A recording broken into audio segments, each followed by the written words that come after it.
OpenAI a sorti son tout nouveau générateur d'images 4O images et on peut dire une chose, c'est vraiment impressionnant. Dans cette vidéo, nous allons rapidement développer une landing page relativement simple en se servant de 4O images, de l'assistant ChatGPT et du générateur Bolt.new.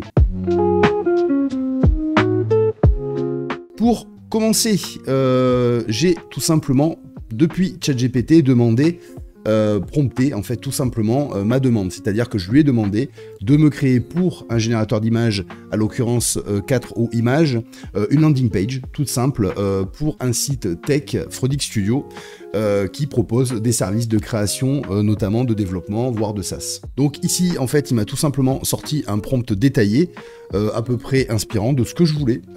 Voilà, donc j'ai utilisé en fait un dark mode, une primary color, je voulais du orange tout simplement. Donc sur ma demande, effectivement, il m'a fait un prompt assez court qui détaille plutôt bien la demande que je lui ai faite. Depuis 4O images, ici, donc vous pouvez voir deux prototypes qui ont été faits directement, générés directement depuis 4O images avec le prompt qui a été généré directement depuis ChatGPT.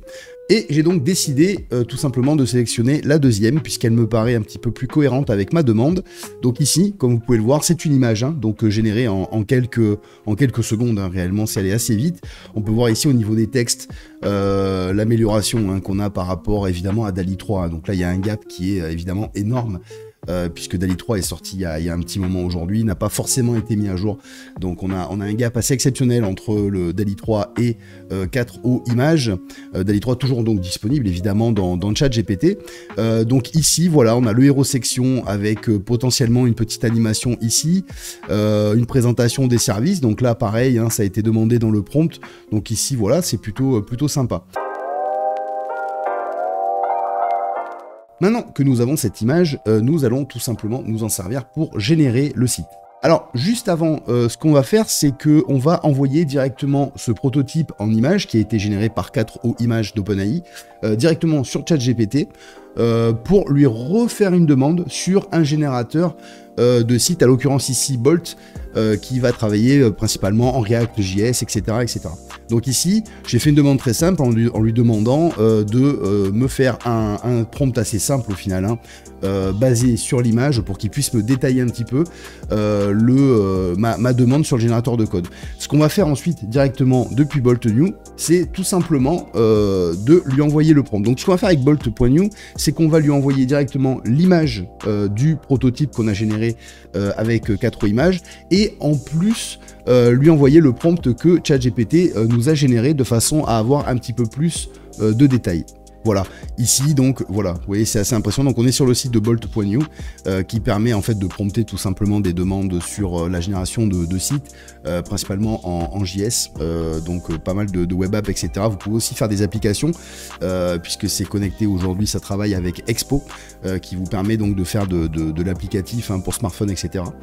Donc c'est très intéressant, vous aurez évidemment tous les liens en description. Donc ici vous voyez, donc il y a eu quelques retouches, hein, je vais vous expliquer ce que j'ai fait, mais globalement, il y a eu un respect complet donc, du prototype que j'ai envoyé en image, tout simplement, et évidemment de la demande que j'ai faite directement depuis la sortie de prompt de ChatGPT. Donc ici, j'ai juste, qu'est-ce que j'ai fait pour l'animation? Donc ici, l'animation, vous avez deux façons de faire, ou même beaucoup plus, j'imagine, mais là, globalement, ce que nous, on utilise, ça va être soit du 3JS, donc en gros de l'animation 3D. Donc ici effectivement sur ce test là on n'a pas réussi vraiment en un coup entre guillemets de générer ce qu'on avait sur l'image en 3JS, donc ça peut demander peut-être un petit peu plus de travail à ce niveau. Donc ce qu'on a fait tout simplement, c'est que on a pris donc l'image qu'on avait sur le prototype ici, on a récupéré uniquement l'image, donc on a croppé en fait hein, simplement l'image, on l'a envoyé à ChatGPT pour avoir une description à peu près cool de l'objet ici pardon qu'on avait, et je suis revenu donc sur Sora pour le coup, donc qui est pareil hein, le générateur de vidéos d'OpenAI, Et on lui a demandé tout simplement, voilà, vous avez l'image ici, donc on l'a amélioré, etc. Et on lui a demandé simplement de faire une version vidéo de cette image. Donc on n'a pas exactement, effectivement, vous voyez ici sur les démos, exactement la même image. Il aurait fallu travailler peut-être un petit peu plus le prompt, mais l'idée et le défi justement pour cette vidéo, c'était d'aller très très vite, histoire de voir un petit peu, voilà, les limites qu'on pouvait avoir au niveau de la génération de landing page comme ça un petit peu rapide. Donc effectivement, si vous y passez un petit peu plus de temps, c'est évident que vous arriverez à des résultats quand même assez sympas assez vite en termes de landing page par exemple. Ça peut être assez cool. Donc là ici j'ai sélectionné cette animation là que je trouvais à peu près sympa et cohérente, et puis tout simplement je l'ai exporté en vidéo, j'ai récupéré la vidéo et j'ai demandé tout simplement à Bolt de venir me l'intégrer dans le héros section ici, de façon à remplacer l'animation, enfin l'animation en tout cas pour tenir le plus possible au prototype qu'on avait généré. Donc ici on va aller voir directement le site en entier.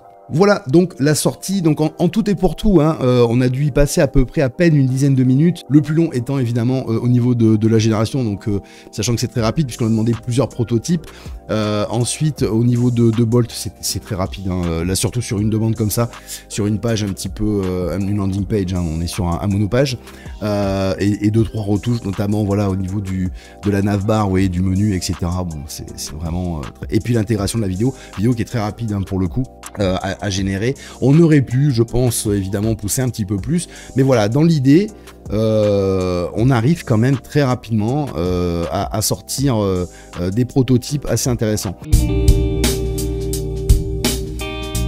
Voilà pour cette petite démonstration rapide. Alors effectivement, en quoi cela peut être utile? Bah, si vous avez des petites demandes par exemple sur des petits services, pourquoi pas? Évidemment, passez-y un petit peu plus de temps, hein, bien évidemment, notamment sur la création de la landing, mais globalement, il y a des choses intéressantes à faire très rapidement. Au niveau prototypage, c'est extrêmement intéressant. Nous, en interne, chez nous, on l'utilise beaucoup pour ça, faire beaucoup de maquettes. Quand on a une idée, par exemple, de site à faire ou de produits, de SaaS, de logiciels ou autres, ben, ou d'app aussi, hein, d'applications, hein, c'est génial aussi pour ça. Ben, ça vous permet très rapidement de générer un prototype et ensuite de pouvoir voir avec les équipes. Ça fait gagner un temps monstrueux à ce niveau-là, puisqu'effectivement, vous pouvez aussi, par exemple, c'était notre cas à nous, travailler avec Figma, puisque depuis très peu de temps aujourd'hui, on peut intégrer directement les templates Figma directement que vous avez créé, vos créations Figma dans Bolt.